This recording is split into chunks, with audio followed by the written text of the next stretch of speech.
যেখানে 50টা মুসলমান বাড়ি থাকে একটা মসজিদ হয়, আর যেখানে 500 হিন্দু বাড়ি থাকে একটা মন্দির হয় না, এর চাইতে লজ্জার কি হতে পারে? কথাগুলো বিচার করবেন। শুধু তাই নয়, লক্ষ্য করে দেখবেন আমাদের হিন্দু ছেলেরা মদ খেয়ে মদের বোতলগুলোকে মন্দিরের পেছনেই ফেলে দেয়।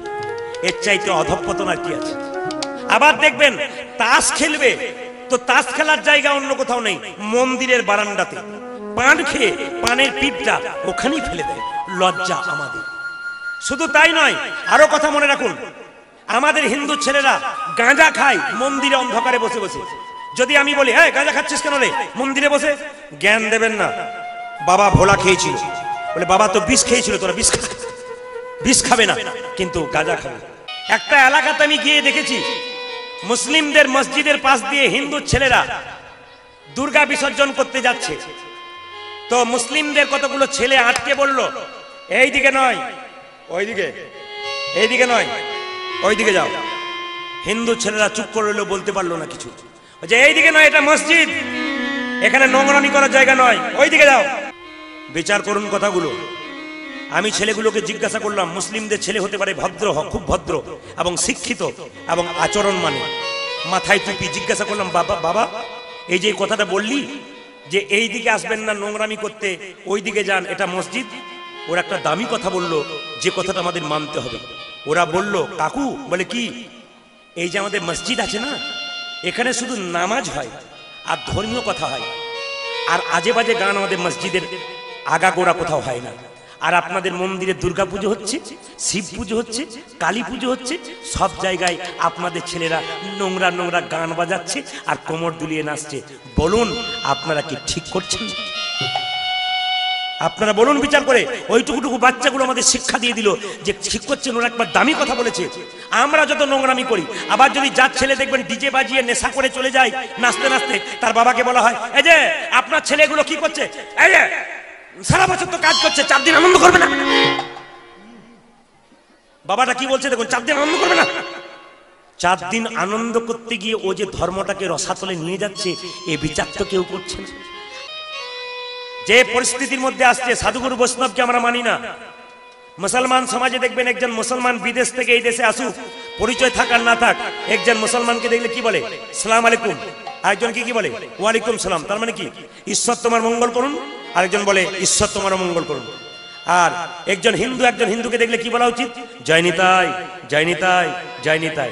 আমি যদি বীরভূম থেকে এসে আপনার দরজায় গিয়ে বলি দাদা জয় নিতাই, আপনি তখন দরজাটা বন্ধ করে ঢুকে যাবেন আর মনে মনে ভাবেন তোমার নিতাই তোমার কাছে থাক, আমার দরকার নাই।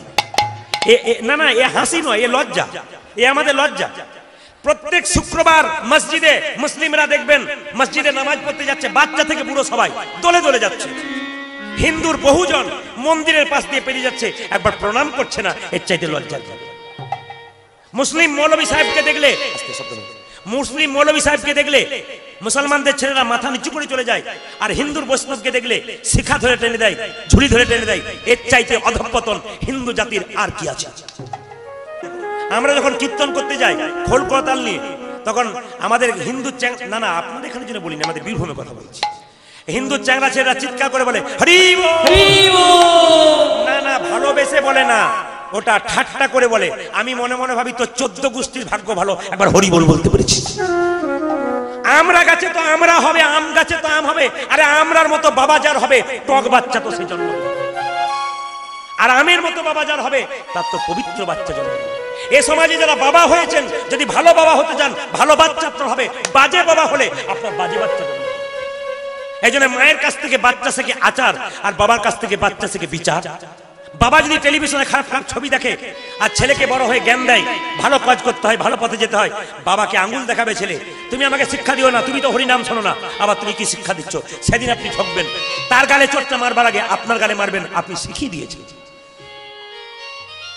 এই জন্য মায়ের কাছ থেকে বাচ্চা শিখবে আচার।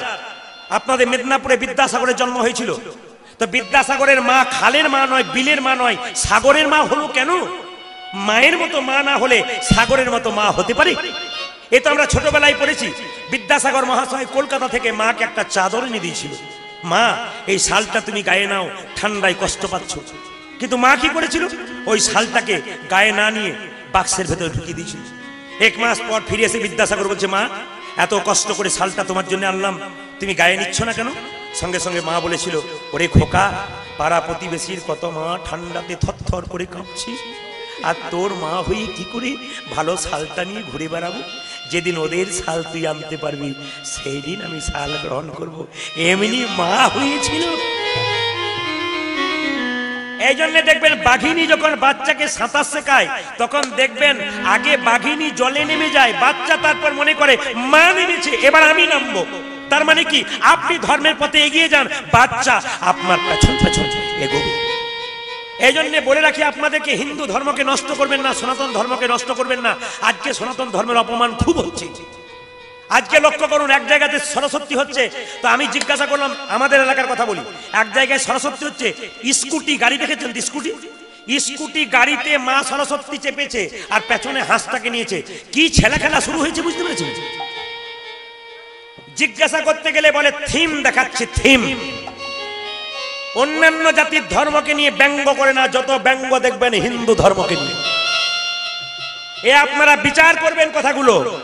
যত ব্যঙ্গ দেখবেন হিন্দু ধর্মকে নিয়ে, অন্য ধর্মের কোনো ব্যঙ্গ নাই, এই ধর্মটাকে নিয়ে ব্যঙ্গ। আপনাদের কাছে নিবেদন রইল, এই হিন্দু ধর্মকে নিয়ে ব্যঙ্গ করবেন না।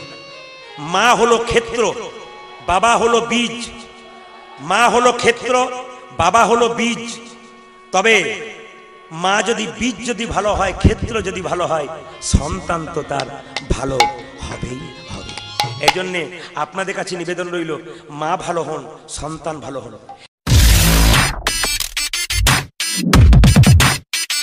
সুন্দরী গো সুন্দরী, তুমি ভীষণ সুন্দরী, কোন মাটির গড়া তুমি, মানুষ নাকি ফুলপরি? শুভ কামনা রইল তোমার প্রতি, সুখী হও আমাকে ভুলে। প্রিয়া তুমি আমার দান, হয়ে থাকো দেহের ভিতর। প্রিয়া তুমি আমার দান, হয়ে থাকো দেহের ভিতর। ওরে রূপা সন্দেশন, তোর কথা কয় পাগল মন। আমি বুঝি না, কিছু খুঁজি না, তোরে ভাবি সারাক্ষণ। জীবনে একবার এসেছিল প্রেম, দেখতে নাটোরের বনলতা সেন। হাতে হাতে রেখে সে করেছিল পণ, চোখের আড়াল যেন হব না দুজন। সে যে